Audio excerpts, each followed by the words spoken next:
আসসালামু আলাইকুম ভিউয়ার্স, আশা করি সবাই ভালো আছেন, সুস্থ আছেন। চলে এলাম একটা নতুন ভিডিও নিয়ে। আজকে আমাদের ভিডিওর টপিক হচ্ছে যে 18তম শিক্ষক নিবন্ধনের ভাইবা প্রস্তুতি। তো এই টপিকটা সিলেক্ট করার মূল কারণ যে আমি একটা পোস্ট দিয়েছিলাম যে আসলে আপনারা কোন বিষয়টা জানতে চান, রিসেন্টলি আপনাদের কোন বিষয়টা জানার প্রতি আগ্রহ। তো সেখানে দেখলাম যে 18তম শিক্ষক নিবন্ধনের ভাইবার প্রস্তুতিটা কেমন করে নিতে হবে বা সে সম্পর্কে আপনারা জানতে চাচ্ছেন। তো সে বিষয়ে আজকে আমরা একটু আলোচনা করব। আসলে ভাইবার প্রস্তুতিটা কিভাবে নিলে আমরা একটু ভালো করতে পারবো, যেহেতু আমাদের হাতে এখনো সময় আছে। তো চলুন কথা না বাড়িয়ে শুরু করা যাক। তো সেক্ষেত্রে আমি বলবো যে ভাইবার প্রস্তুতিটা কিভাবে নিব এবং গুছিয়ে নিব বা কিরকম হয়, এটা আমাদের আগে সবচেয়ে জানার বিষয়। আলোচ্য বিষয় হচ্ছে যে আসলে ভাইবাটা কিভাবে হয়, ঠিক না? ভাইবাটা কি হবে না হবে, এনভায়রনমেন্টটা কেমন হবে, এটাই আসলে কিন্তু প্রথমে জানার বিষয়। কারণ কি ম্যাক্সিমাম স্টুডেন্ট আমরা জানি যে তাদের কখনোই অভিজ্ঞতা নাই যে আসলে ভাইবাটা কিভাবে হয়, ভাইবার এনভায়রনমেন্টটা কি হবে, সেই সম্পর্কে তাদের আইডিয়া নাই। এটা হচ্ছে সবচেয়ে ভয়ের বিষয়, ঠিক না? যে কি হবে না হবে, কতজন থাকবে না থাকবে, কি প্রশ্ন জিজ্ঞাসা করবে, মানে তাদের কোনো অভিজ্ঞতা নাই। হয়তোবা জীবনে প্রথমবারের মতো কোনো চাকরির ভাইবা তিনি হয়তোবা অংশগ্রহণ করবেন এবারে। তো সেক্ষেত্রে সেখানে আমাদের একটু কাজ করতে হবে। সেখানে যেহেতু আমাদের অভিজ্ঞতা আছে, সেই অভিজ্ঞতাগুলো কিন্তু আমরা শেয়ার করব। তো সেক্ষেত্রে ভাইবার এনভায়রনমেন্টটা কেমন সেটা আগে আমাদেরকে জানতে হবে। তো আসলে গতানুগতিক হয় কি ভাইবাতে, ধরেন যে একটা টেবিল থাকে, টেবিলের এখানে সদস্য থাকে, ভাইবার যে কজন অনুমোদন থাকে সেখানে 3 থেকে 4 জন থাকে, ঠিক আছে? এভাবে বসে হয়তোবা, আর এখানে হচ্ছে ক্যান্ডিডেট থাকবে, তাকে প্রশ্ন করা হবে। তো এই তো এখানে ধরেন যে আপনি যে সার্টিফিকেটগুলো দিবেন, একটা প্রশ্ন একজন করেছিলেন যে আসলে ভাইবা থেকে কী লাগে, ওখানে আপনাকে লিখে দিবে যে আপনি যখন ভাইবার জন্য আপনাকে ডাকা হবে সেক্ষেত্রে কী কী কাগজপত্র লাগবে না লাগবে সেগুলো আপনাকে বলে দেওয়া হবে যে এসব এসব কাগজপত্র নিয়ে আপনি ভাইবার জন্য আসবেন, দেখা করবেন। সেখানে আপনার সার্টিফিকেট তো অবশ্যই লাগবে, মেন সার্টিফিকেটগুলো, তারপরে মার্কশিটও চাইতে পারে। তো যেসব কাগজপত্র চাবে সেগুলো সবই নিতে হবে। তারপর আপনার হচ্ছে যে কার্ড ছিল, হ্যাঁ, পরীক্ষার যে অ্যাডমিট কার্ড ছিল সেটা আপনার হয়তো বা চাবে, সেটাও নিয়ে যেতে হবে। তো ওখানে এক কথা যা যা লেখা থাকবে সেটা আপনার সবই আপনাকে নিয়ে যেতে হবে। তো সেই সার্টিফিকেটগুলো একজন ধরেন যে একজনের কাছে দেয় বাহিরে, এই কক্ষের বাহিরে একজন থাকেন, তিনি হচ্ছে হয়তো বা সেই সার্টিফিকেটগুলো গুছিয়ে ভিতরে একজনকে দিবেন। আচ্ছা, তাহলে আসলে ভাইবার পরিবেশটা কেমন হয় আমি একটু করে বলছি। সেটা হচ্ছে যে ধরুন যে 3 জনের মধ্যে তারা একটা আসলেও একজন প্রথমে যিনি আসবেন দরজা খুলে তখন সে জিজ্ঞাসা করবে, স্যার আমি কি আসতে পারি, may I come in sir?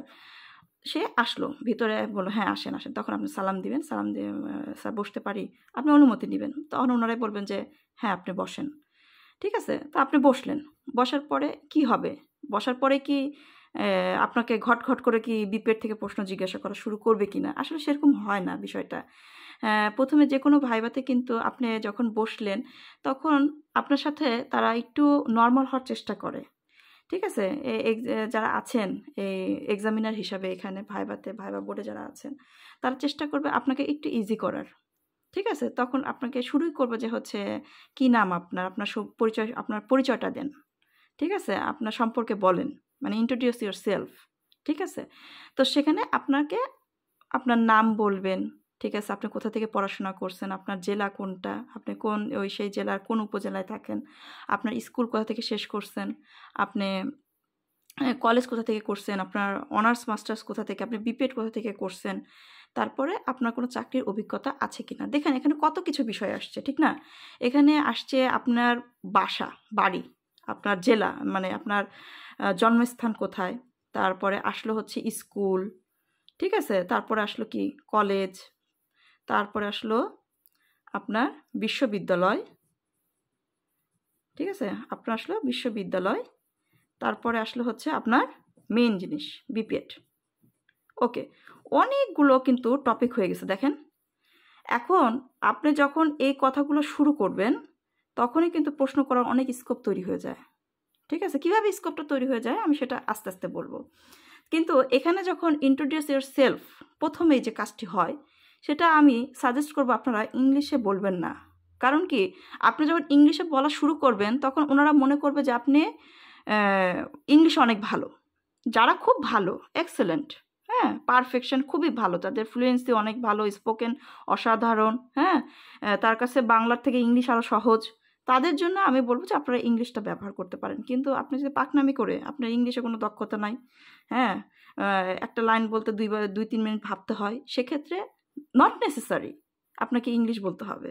আপনি বাংলাটাই খুব সুন্দর করে বলেন। আমরা আসলে বাংলাটাও কিন্তু খুব সুন্দর করে উপস্থাপন করতে পারি না, সেটা চেষ্টা করেন। ইংলিশে বলতে হবে, নট নেসেসারি। ইংলিশে বললে যারা ইংলিশে দুর্বল, বরঞ্চ ইংলিশ দিয়ে শুরু করলে তাদের জন্য আরও বিপদ, ভয়ঙ্কর বিপদ। কারণ যারা সামনে এখানে বসে আছেন তারা কিন্তু আপনাকে ইংলিশে কোশ্চেন করা শুরু করবে, ঠিক আছে, বিভিন্ন টার্ম ব্যবহার করা শুরু করবে, একটা স্কোপ তৈরি হয়। তো আমি কেন সেই স্কোপটা দিব যদি আমি দুর্বল হয়েই থাকি? আমার উইকনেস নিয়ে আমি কেন তাদেরকে খেলতে দিব? আমার স্ট্রং পয়েন্টে আমি তাদেরকে নিয়ে যাওয়ার চেষ্টা করব। এটাই হচ্ছে ভাইবা বোর্ডের চ্যালেঞ্জ, যে আমার স্ট্রং পয়েন্টগুলোকে তাদেরকে নিয়ে যেতে হবে। তো কিভাবে সেটা নেবেন, সেটাও একটা কৌশল। তাহলে এখন দেখেন, আপনি যখন ইন্ট্রোডিউস ইউর সেলফ বললেন, তখন দেখেন কতগুলো টপিক আসছে। সেখানে আপনার বাড়ি কোথায়, স্কুল কোথায়, কলেজ কোথায়, বিশ্ববিদ্যালয় কোথায়, এখানে একটা কিন্তু ওভারঅল একটা তার সিনারিও চলে আসতেছে। তারপরে তাদের হাতে তো আপনার সার্টিফিকেট আছেই, আপনার রেজাল্ট কেমন তারা তো দেখতেই পাচ্ছে। ভালো কথা। এখন ইচ্ছা করলে এই বাড়ি থেকে প্রশ্ন করা যায়, মানে আপনার জন্মস্থান, স্থান থেকে প্রশ্ন কিভাবে করতে পারে? স্থান থেকে অনেকগুলো প্রশ্ন করা যায়। যেমন, এটা কিসের জন্য বিখ্যাত? হ্যাঁ, বিখ্যাত কেন? এখন যেহেতু আপনার খেলাধুলার সাথে আপনার সম্পর্ক, এই স্থানে কোনো খ্যাতিমান খেলোয়াড় আছেন কিনা, বিখ্যাত কোনো ব্যক্তি আছে কিনা, বিখ্যাত ব্যক্তি, হ্যাঁ, ব্যক্তি, বিখ্যাত কোনো ব্যক্তি আছে কিনা, বিখ্যাত কোনো স্থান আছে কিনা, স্থান আছে কিনা আপনার জেলায় বা আপনার এরিয়াতে, তারপর কোনো বিখ্যাত ব্যক্তি আছে কিনা, এবং সেই বিখ্যাত ব্যক্তির মধ্যে কোনো খেলোয়াড় আছেন কিনা, সেটা সাহিত্যেরও হতে পারে, কোনো বিখ্যাত ব্যক্তি আছে কিনা, তাহলে তার সম্পর্কে আপনার জানতে হবে। তারপর আপনার নিজের এলাকা সম্পর্কে জানতে হবে, আপনার নিজের এলাকার জেলা কয়টা, উপজেলা কয়টা, আপনি যে জায়গায়, যেটা বিখ্যাত স্থান, সেই স্থান কোন উপজেলায়, ঠিক আছে, এ ধরনের প্রশ্ন কিন্তু হয়, না মানে হয়, এটা ফেস করতে হয় কিন্তু। তারপরে এই স্থান থেকে হচ্ছে এটাকে মানে বিখ্যাত কেন, বা এখানে কোনো ভাস্কর্য আছে কিনা, বা আপনার এখানে এক কথায় আপনার এখানে যারা বসে আছে তারা যদি এসব বিষয়ে খুব দক্ষ হয়, তখন কিন্তু প্রশ্ন করা শুরু করবে, ঠিক আছে। তাহলে এখান থেকে একটা প্রশ্ন তারা করতেই পারে, ঠিক আছে, যে আপনার এলাকা কোন খেলার জন্য বিখ্যাত, আপনার খেলায় এই নামের কাউকে চিনেন, এ ধরনের প্রশ্ন হতে পারে। আপনি কি এই নামের কাউকে চিনেন?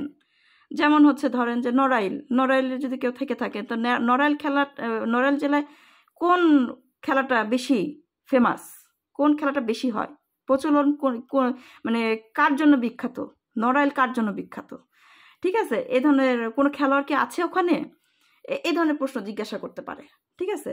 তো এগুলো জানতে হবে আমাদেরকে, ঠিক আছে।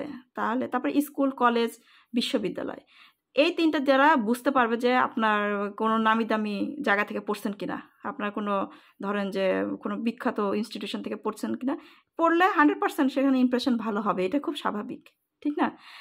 কারণ কি, ভালো ইনস্টিটিউশনে পড়তে গেলে তো যোগ্যতা লাগে, তাহলে সে একটা তার যোগ্যতা অর্জন করছে, একটা ভালো ইনস্টিটিউশনে পড়ার যোগ্যতা, স্বাভাবিকভাবে ইমপ্রেশনটা ভালো হবে। ওকে, দেন বিপিএড নিয়ে এটা খুব বেশি ঝামেলায় পড়ে স্টুডেন্টরা, কারণ বিপিএড তো আবার 3 ভাগে বিভক্ত। ধরেন যে জাতীয় বিশ্ববিদ্যালয়ের আছে হচ্ছে সরকারি, বেসরকারি, ঠিক না, সরকারি এবং বেসরকারি 2 ধরনের কলেজ আছে জাতীয়তে। আরও আছে কি, আরও আছে হচ্ছে আমাদের উত্তরা, আরও আছে কি চট্টগ্রাম বিশ্ববিদ্যালয়, আমার বিশ্ববিদ্যালয়। আচ্ছা, চট্টগ্রাম বিশ্ববিদ্যালয় আছে। তাহলে এই টোটাল এই 3 ক্যাটাগরির মানুষজন আসবে পরীক্ষা দিতে, ভাইবা দিতে। তো এখন ঘটনা হচ্ছে, সমস্যা কোথায়? সমস্যা হয় যে ইনসিকিউর ফিল করেন যারা বেসরকারি আছে, যারা উত্তরা আছে, সরকারি অনেকে, মানে ম্যাক্সিমাম যারা একটু মনে করে যে প্র্যাকটিক্যাল পারি না, আহারে কি জানি হবে। আসলে প্র্যাকটিক্যাল তো অনেক পরের বিষয়। আপনাকে তো প্রথমে তারা, এখানে যে আপনি বসছেন, আপনাকে প্রথমেই বলবে না যে আপনি প্র্যাকটিক্যাল কি পারেন দেখান, বা তারা যেটা দেখতে চাচ্ছে সেটা দেখতে চাবে। আগে কিন্তু আপনাকে প্রশ্ন ফেস করতে হবে। আপনি এখানে বসে আছেন, আপনাকে কিন্তু আসার পরপরই বলবে না, যে হওয়ার সম্ভাবনা খুবই কম, যে আপনি আমাকে হ্যান্ডবলের হচ্ছে পেনাল্টি শুট কীভাবে করে সেটা আমাকে দেখান। যার সাথে সাথে তার বলবে না, আপনাকে বসতে বলবে, আপনার প্রশ্ন করবে, তারপরে আপনার খেলা, সেখানে বসে থাকা অবস্থায় কী কী প্রশ্ন করতে পারে সেটা সম্পর্কে আমি একটা আইডিয়া দিব। তো আপনারা মনে করছেন যে আমি প্র্যাকটিক্যালে দুর্বল, সেটা দুর্বল যদি হয়ে থাকেন, যারা প্র্যাকটিক্যালে ভালো একটা কনফিডেন্স তো থাকবে, স্বাভাবিক। আবার আপনি প্র্যাকটিক্যালে ভালো, এখানে বসে আছেন, কোনো অ্যান্সার দিতে পারতেছেন না, এটা তো খুব পজিটিভ সাইন না, ঠিক না? আপনি যদি ভালোই, যে ভালো সে থিওরিও পারবে প্র্যাকটিক্যালও পারবে, সেটাই তো আমরা চাই। কিন্তু হয় ওরকম পাওয়া তো মুশকিল, বা ওরকম হওয়াটাও কঠিন। তো সেক্ষেত্রে আপনি প্রথমে বসে আসেন, আপনার চেয়ারে যখন বসে আসেন তখন আপনাকে কি বিভিন্ন প্রশ্ন ফেস করতে, তো সেগুলো কীভাবে হ্যান্ডেল করবেন সেটা চিন্তা করেন। তো সেখানে আপনি প্র্যাকটিক্যাল পারেন কি পারেন না সেটা তো পরের বিষয়, আর আপনি যে পারেন না সেটা তো আপনি জানেন, তারা তো আর বুঝতে পারতেছে না আপনি আপনি পারেন কি পারেন না, ঠিক না? তো আপনি কেন সেই আগেই আপনি বুঝাই দিবেন যে আমি ওই জায়গাটায় দুর্বল, সেটা তারাই যাচাই করে নিক না। আমার তো একবারে আমার কনফিডেন্স লো করে আমার মাঝে কি দুর্বলতা আছে সেটা আমি আগে কেন প্রকাশ করব? তারা যদি পারে খুঁজে বের করে নিক, এটাই তাদের কাজ, ঠিক না? এটা কিন্তু তাদের কাজ যে আপনার দুর্বলতা আপনার সবলতা কোথায় সেটা আপনি খুঁজে বের করবেন। আর আপনার কাজ হচ্ছে আপনার দুর্বলতাগুলো আপনি কিভাবে স্মার্টলি হ্যান্ডেল করছেন, এটা হচ্ছে আপনার কাজ। ওকে, ফাইন। তার মানে আপনি প্র্যাকটিক্যাল নিয়ে আপাতত চিন্তা করবেন না, প্র্যাকটিক্যালে কি পারি না পারি ওটা পরের বিষয়, আগে থিওরি নিয়ে চিন্তা করেন। এখন এই বসে থাকা অবস্থা কি আমাকে জিজ্ঞাসা করতে পারে? এখন জিজ্ঞাসা করতে পারে যে আপনি তো শিক্ষকতা পেশায় যাচ্ছেন, আপনার কাজ কি? শিক্ষকতা পেশায় যে যাচ্ছেন আপনি, আপনার কাজ কি? আপনি কি হবেন? আপনি আপনি হবেন শরীর চর্চার শিক্ষক, ঠিক না? আপনি হবেন শরীর চর্চার শিক্ষক, শরীর চর্চার শিক্ষক, অথবা শারীরিক শিক্ষার শিক্ষক, অথবা শারীরিক শিক্ষার শিক্ষক হবেন আপনি। তা আপনার কাজ কি? মোস্ট ইম্পর্টেন্ট, এটা খুবই মারাত্মক একটা ভালো প্রশ্ন। আপনাকে আমি কিভাবে চাকরি দিব? আপনি যদি আপনার কাজই জানেন না, আপনার কাজ কি সেটাই আপনি জানেন না, তা আপনি কিভাবে ডিজার্ভ করেন যে আপনি চাকরিটা পাবেন বা আপনি ভালো কিছু করবেন, ঠিক না? তো সেক্ষেত্রে আপনার কাজটা সম্পর্কে আপনাকে জানতে হবে যে আমার কাজ কি। শিক্ষকতা পেশায় এই যে আমি শরীরচর্চার শিক্ষক হব বা শারীরিক শিক্ষার শিক্ষক হব, আমার রোলটা কি সেটা আপনাকে জানতে হবে, ঠিক আছে? সেটা আপনি জানবেন যে আমার শারীরিক শিক্ষার শিক্ষক হওয়ার আমার কি দায়িত্ব কর্তব্য, সেগুলো সম্পর্কে আপনি খুব ভালো করে ধারণা নিয়ে যাবেন, ঠিক আছে? আচ্ছা, তারপরে আরও কি প্রশ্ন হতে পারে? যেহেতু বিপিএড, আপনি যখন ইন্ট্রোডিউস ইয়োর সেলফ, যখন আপনি বাড়ি, স্কুল, কলেজ, প্রতিষ্ঠান, বিপিএড টিপেড বলা শেষ, তখন আপনাকে প্রশ্ন করতে পারে যে আপনি কোন খেলায় ভালো? আপনি যে বিপিএড করছেন নিশ্চয়ই আপনি খেলাধুলায় ভালো, তো আপনি কোন খেলায় ভালো? যদি আপনার কোনো অ্যাচিভমেন্ট থেকে থাকে সেটা আপনাকে বলতে হবে, কিন্তু তখন ইন্ট্রোডিউস ইয়োর সেলফেই আপনাকে বলতে হবে। অথবা কোনো চাকরির অভিজ্ঞতা, চাকরির অভিজ্ঞতা খুবই পজিটিভ, চাকরির অভিজ্ঞতা খুবই পজিটিভ হিসাবে দেখা হয়। এবং আপনার খেলোয়াড় জীবনের যদি অভিজ্ঞতা বা আপনার কোনো অভিজ্ঞতা থাকলে, হ্যাঁ, ক্রীড়া জগতে আপনার যদি কোনো অভিজ্ঞতা থেকে থাকে, হ্যাঁ, ক্রীড়া জগতে যে আপনার কোনো থেকে থাকে সেটাও আপনারা বলবেন, কিন্তু এটা আসলে পজিটিভ, খুবই পজিটিভলি দেখা হবে এই জিনিসগুলো। তার কারণ আপনার যেহেতু অভিজ্ঞতা আছে, সেই ক্ষেত্রে আপনার কিন্তু এই দায়িত্বগুলো যখন পাবেন তখন আপনার জন্য সুবিধা হবে কাজ করতে, তারা এটা মনে করবে। আর আপনার যখন অভিজ্ঞতা অর্জন করছেন মানে কি, তার মানে আপনি অলরেডি কোয়ালিফাইড কোনো কিছুর জন্য হয়েছেন, ঠিক না? অলরেডি আপনি প্রমাণ করছেন যে আমি একটা সেক্টরে কোয়ালিফাইড, এই জন্য আমি ওখানে চাকরি করার সুযোগ পাইছি, ঠিক আছে? আবার আপনি চাকরি করছেন, দেখা যাচ্ছে যে আপনি ঘন ঘন চাকরি চেঞ্জ করেন, তাহলে এটা তো আবার অসুবিধা। দেখা যাচ্ছে আমার অভিজ্ঞতা আছে, এখানে 1 মাস করছি, ওখানে 2 মাস করছি, ওখানে 1 মাস করছি, ওখানে 6 মাস করছি, এগুলো যে খুব পজিটিভ তা না। তখন আপনাকে প্রশ্নের সম্মুখীন হতে হবে, কি ব্যাপার আপনি এত ফ্রিকুয়েন্টলি আপনি চাকরি ছাড়েন কেন? এটা কিন্তু প্রশ্ন হতে পারে যে আপনি এত ফ্রিকুয়েন্টলি চাকরি ছাড়েন কেন, সমস্যা কি আপনার? হতেই পারে। তখন তখন আপনাকে জিজ্ঞাসা করবে, হয়তো দেখা যাচ্ছে যে আপনি প্রথমে যে চাকরিটা করছেন সেটার থেকে এই চাকরির স্যালারি আপনার আরও ভালো ছিল, আপনার সুযোগ সুবিধা আরও ভালো ছিল, আপনার অনারিয়াম বেশি ছিল, আপনার সম্মান বেশি ছিল, আরও বেটার পজিশনে আপনি গেছেন, এখান থেকে আরও বেটার পজিশনে গেছেন, আবার এখান থেকে আরও বেটার পজিশনে দিচ্ছেন, এটা হচ্ছে কোয়াইট আপনার পজিটিভ। কিন্তু আপনি বলবেন যে এখানে আমি ভালো লাগে নাই, আমি চলে আসছি, এখানেও আমার মন বসে নাই, আমি চলে আসছি, এখানে হচ্ছে আমার বাসা থেকে দূরে হয়, কষ্ট হয়, আমি কষ্ট করতে পারি না, এই জন্য আমি ছেড়ে দিছি। তো এই জিনিসগুলো কিন্তু নেগেটিভ, ঠিক আছে? তো চাকরি পাইলেই হয় না, ঠিক আছে? আপনি চাকরি কেন ছাড়ছেন সেটাও কিন্তু আসলে জানার বিষয়, ঠিক না? তাহলে আসলে কোনটা আমার পজিটিভ কোনটা নেগেটিভ এটা আমাকে বুঝতে হবে, ঠিক আছে? আর আমার দুর্বলতাগুলো ঢেকে রাখতে হবে। আচ্ছা, তারপরে আর কি প্রশ্ন হতে পারে? যেটা হয় ম্যাক্সিমাম ক্ষেত্রে যখনই এই যে ক্রীড়া জগতের দিকে চলে যায় তখন শুরু হয়ে যায় হচ্ছে আপনার খেলাধুলার আইনকানুন। মোস্ট ইম্পর্ট্যান্ট, খেলাধুলার আইনকানুনে আপনাকে ঢুকতে হবে। তখন আপনাকে প্রশ্ন করা শুরু করবে খেলাধুলার আইনকানুন, ভেরি ইম্পর্ট্যান্ট। এটা খুব ভালোভাবে প্রিপারেশন নিতে হবে, ঠিক আছে? আপনি যে খেলায় পারদর্শী সেটা তো নিবেনই, বাকি সবগুলো ইভেন্টেরই কিন্তু আপনার প্রিপারেশন নিতে হবে। কারণ কি, আপনি যখন শারীরিক শিক্ষার শিক্ষক হবেন, ম্যাক্সিমাম বিভিন্ন ইভেন্ট নিয়ে স্কোয়াড ডিল, আমরা যে বিপিএডে তো শুধু খেলাধুলাও না, সেখানে আরও অনেক কিছু আছে। সেখানে পিটি আছে, সেখানে অ্যাসেম্বলি কন্ডাকশন আছে, সেখানে আপনার খেলাধুলা পরিচালনা আছে, হ্যাঁ, সেখানে হাউস সিস্টেম আছে, বিভিন্ন জিনিস যে আমরা যে 1 বছর ধরে বিপিএড করছি, যা যা পড়ছি সেগুলো তো সবই বিপিএড কোর্সের একটা অংশ। তার একটা জিনিস হচ্ছে খেলাধুলার আইনকানুন, এটার গুরুত্ব আছে, বাকিগুলোর যে গুরুত্ব নাই তা তো না, ঠিক না? কিন্তু খেলাধুলার আইনকানুনের গুরুত্ব অনেক বেশি দেওয়া হয়। আমার অভিজ্ঞতা আছে, সেক্ষেত্রে আমি এটা বলছি যে খেলাধুলার আইনকানুনের গুরুত্ব অনেক বেশি। আর বাকি জিনিসগুলোরও গুরুত্ব আছে, সেটা আমি পরে আসতেছি। তার মানে তাহলে আমরা কি কি দেখলাম, যে এগুলো হচ্ছে কমন জিনিস, এই জিনিসটা হচ্ছে কমন, এই জিনিসটা কমন, ঠিক আছে? মানে ছকে বাঁধা, এটা হওয়ার সম্ভাবনা খুব বেশি। আচ্ছা, তারপরে আর কি হতে পারে? এবার আসেন প্র্যাকটিক্যালের বিষয়টা। প্র্যাকটিক্যালে কি কি ধরতে পারে, প্র্যাকটিক্যালে কি কি হতে পারে?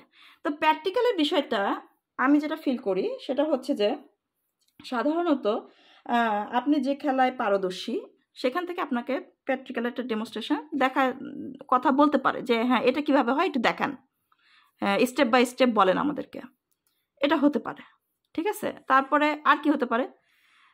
আসতে পারে হচ্ছে স্কোয়াড ডিলের হচ্ছে আপনার জলদি চলতে চলতে কীভাবে থামবেন সেটা আপনি বলতে পারে যে এটা দেখান, করে দেখান, বা বলতে পারে যে সাবধানে আরামে কমান্ড দেন, ঠিক আছে? বলতেই পারে, অসম্ভব কিছু না, তার মন যা চাবে সে তাই করবে। তারপর কারণ এটা তো বিপিএডেরই একটা অংশ, না চাওয়ারও তো কিছু নাই। তারপরে আর কি চাইতে পারে? তারপরে পিটি, ঠিক আছে? পিটি কিভাবে হয়, পিটি আমাকে 5টা পিটি করে দেখান, সেখানে কমান্ড সহকারে আপনি আপনার কাজগুলো করে দেখাবেন, ঠিক আছে? এই হলো আপনার এই প্র্যাকটিক্যালের এই বিষয়গুলো আসতে পারে, ঠিক আছে?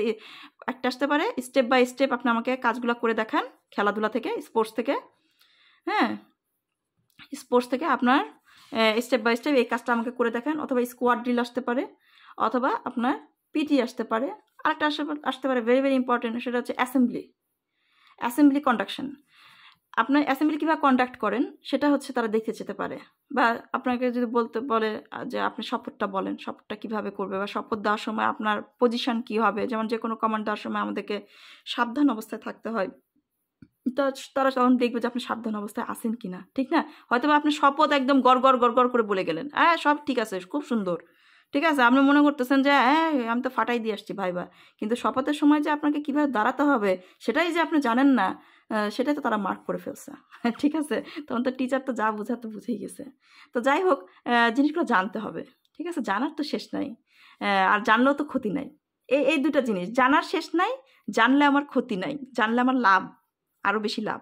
তো ওই মেন্টালিটি থেকে কিন্তু আপনাকে জানতে হবে, ঠিক আছে? তো ওভারঅল আমার মনে হয় আমি একটা ধারণা দিতে পারলাম যে আসলে ভাইবা বোর্ডে কী কী হতে পারে না হতে পারে। এই সে আরেকটা বিষয় যেটা আসে সেটা হচ্ছে ড্রেস আপের বিষয়। তো ড্রেস আপের বিষয়টা হবে যেটা আমি যেটা ফিল করি, যে ড্রেস আপের বিষয়টা যেটা যে মেয়েরা শাড়িও পরতে পারেন, সালোয়ার কামিজও পরতে পারেন, হটএভার আপনি যেটা কমফোর্টেবল, আপনি যেটাতে কমফোর্টেবল ফিল করেন সেটা কিন্তু দেখতে যেন আপনার সোভার লাগে, মানে শালীনতা বজায় থাকে, মানে দেখতে যেন শুভ্রতা থাকে, মানে দেখতে ভালো লাগে। আসলে বিষয়টা কি, ভাইবার বিষয়টা কি জানেন? ভাইবার বিষয়টা হচ্ছে প্রথমে দর্শনদারি পরে গুণ বিচারি। আপনি যে প্রথমে দর্শনটা যদি খুব ভালো হয় না, দর্শনটা কিন্তু খুব ইম্পর্টেন্ট, ঠিক আছে? যদি খুব স্মার্ট একটা ছেলে ঢুকে, খুব স্মার্ট একটা মেয়ে ঢুকে, এমনি ইমপ্রেশনটা কিন্তু ভালো হয়ে যায়, আল্লাহ মেয়েটা তো খুব স্মার্ট, ঠিক না? তো ইমপ্রেশনটা কিন্তু ভালো হয়ে যাচ্ছে, তাকে টেকানোর চেষ্টা করবে, কিন্তু এক্সামিনার যারা আছেন তারা কিন্তু টেকানোর চেষ্টা করবে, হ্যাঁ আমাদের তো স্মার্ট লোকই দরকার, ঠিক না? আর পরীক্ষা কেন নেওয়া হয়? পরীক্ষা নেওয়া হয় বাদ দেওয়ার জন্য। এতগুলো ক্যান্ডিডেট, সবাইকে তো আর চাকরি দেওয়া সম্ভব নয়, এখান থেকে আমাকে ছাঁটাই করতে হবে, ছাঁটাই করার জন্য না পরীক্ষা, টেকানোর জন্য তো পরীক্ষা না, আমি আপনাকে ছাঁটাই করবো, এই জন্য আমি পরীক্ষা নিচ্ছি, ঠিক আছে? তো সেখানে দর্শনদারির একটা বিষয় থাকে, আপনি যদি স্মার্ট হন, স্মার্টভাবে প্রেজেন্টেশন করতে পারেন আপনাকে, বা স্মার্ট লুকিং নিয়ে একটা যেতে পারেন, অবশ্যই এটা পজিটিভ। ঠিক আছে? আপনি যদি মনে করেন যে ধুরু ড্রেস আপের কি, হ্যাঁ আমি তো সেই স্টুডেন্ট, যা ধরবে সবই পারবো, হ্যাঁ আমার ড্রেস আপ একটা হলেই হলো, এই কনসেপ্ট নিয়ে না যাওয়াই ভালো। ঠিক আছে? কনফিডেন্স ভালো, কিন্তু ওভার কনফিডেন্স কিন্তু ভালো না। ঠিক আছে? আর যারা বসে থাকেন ভাইবা বোর্ডে, তারা কিন্তু সবই বুঝেন, সবই জানেন, তারা বিজ্ঞ লোক দেখেই কিন্তু ওখানে বসছেন। ঠিক আছে? সো বি কেয়ারফুল, সবাইকে সম্মান করার চেষ্টা করেন। তাহলে প্রথমে দর্শনদারি, পরে গুণবিচারী। সালোয়ার কামিজ পরতে পারেন, কিন্তু স্মার্টলি সোভারভাবে যাবেন। ছেলেরা শার্ট প্যান্ট, সাদা শার্ট কালো প্যান্ট, বা হালকা কালারের কোনো শার্ট কালো প্যান্ট, টাই, ব্লেজারের বিষয়টি কি, আমি যেটা দেখলাম যে বিপিএড স্টুডেন্টদেরকে ব্লেজার দেওয়া হয়, ধরেন সরকারি কলেজগুলো, তারা ব্লেজার পড়তে পারে, অথবা অনেক ব্লেজার হয় যারা অ্যাচিভমেন্ট, যাদের অ্যাচিভমেন্ট আছে বিভিন্ন ইভেন্টের উপর, যেমন ব্লেজার পাওয়া, যেমন ইন্টার ইউনিভার্সিটি চ্যাম্পিয়ন যদি আপনি হন, তাহলে কিন্তু ওখান থেকে ব্লেজার পাওয়া যায়। কোনো ন্যাশনাল টিমে আপনি অংশগ্রহণ করলেন, রিপ্রেজেন্ট করলেন দেশকে, তখনও কিন্তু ব্লেজার দেওয়া হয়। বিভিন্ন সময় কিন্তু খেলার জগতে আমরা কিন্তু ব্লেজার পেয়ে থাকি। তো সেক্ষেত্রে আপনার কাছে দুইটাই আছে, ধরেন বিপিএডেরও ব্লেজার আছে, আপনার খেলাধুলার অ্যাচিভমেন্টেরও হচ্ছে আপনার ব্লেজার আছে, তাহলে আপনি কোনটা পরবেন? সেক্ষেত্রে আমি আপনাকে সাজেস্ট করবো আপনার অ্যাচিভমেন্টের যে ব্লেজারটা আছে, হ্যাঁ সেটা পরবেন। আবার সেটা যদি আপনার ছোট হয়ে যায়, বা আপনি হঠাৎ করে মোটা হয়ে গেছেন, সেটা আপনার গায়ে লাগে না, সেটা তাহলে স্কিপ করবেন, দেখতে তো অড লাগা যাবে না। ঠিক না? তো সেটা আপনার কমন সেন্স থেকে আপনি অ্যাপ্লাই করবেন, কিন্তু অ্যাচিভমেন্টের ব্লেজারগুলো পরলে ইমপ্রেশন আরও ভালো হয়। আমার যেটুকু কমন সেন্স বা আমার যে অভিজ্ঞতা বলে, সেটা হচ্ছে অ্যাচিভমেন্ট। কারণ কি, আপনি একটা ব্লেজার গায়ে দিবেন, আপনার যে অ্যাচিভমেন্টের যে ব্লেজারগুলো থাকে, এগুলো তো আপনার অর্জন করতে হয়। ঠিক না? আপনার একটা জিনিস ওখান থেকে জিনিসটা ছিনাই নিয়ে আসছেন, আপনাকে সম্মানিত করা হয়েছে, আপনাকে এই লোগোটা ব্যবহার করতে বলা হয়েছে, এটা তো সবাই ব্যবহার করতে পারবে না, এটা তো জনসাধারণের জন্য অ্যাভেলেবেল না। সেটা যারা চ্যাম্পিয়ন হয়, যারা রানার্স আপ হয়, তাদেরকে ওই ধরনের ব্লেজারটা দেওয়া হয়, তাহলে এটা অবশ্যই সম্মানের। তো আপনাকে সম্মানিত করা হয়েছে, তাহলে আপনি কেন সেটা প্রয়োগ করবেন না, যে আমি একটা সম্মানিত মানুষ, বা একটা সম্মানিত ব্যক্তি, বা আমার অ্যাচিভমেন্ট আছে। ঠিক আছে? এটা আপনি কেন দেখাবেন না? এখনই তো সময় দেখানোর, আজকে না দেখালে আর কবে দেখাবেন? ঠিক না? যেটার জন্যই হচ্ছে এত কিছু। ঠিক না? আপনার ক্যারিয়ারটা ডেভেলপ করার জন্য তো এত কিছু করছেন আপনি, তো আজকে না দেখালে আর কবে দেখাবেন? ঠিক না? তো আমি সাজেস্ট করবো ওইটা। আর মেয়েরা শাড়িও পরতে পারেন, সালোয়ার কামিজও পরতে পারেন, সালোয়ার কামিজের উপর আপনার ব্লেজার পরতে পারেন, শাড়ির উপর আপনার ব্লেজার পরতে পারেন, কিন্তু এন্ড অফ দ্য ডে আপনাকে যেন পরিপাটি সুন্দর দেখা যায়, সেদিকে খেয়াল রাখবেন। তো আজকে ছিল আমার এটুকুই পরিবেশনা। সবাই ভালো থাকবেন, সুস্থ থাকবেন। আল্লাহ হাফেজ।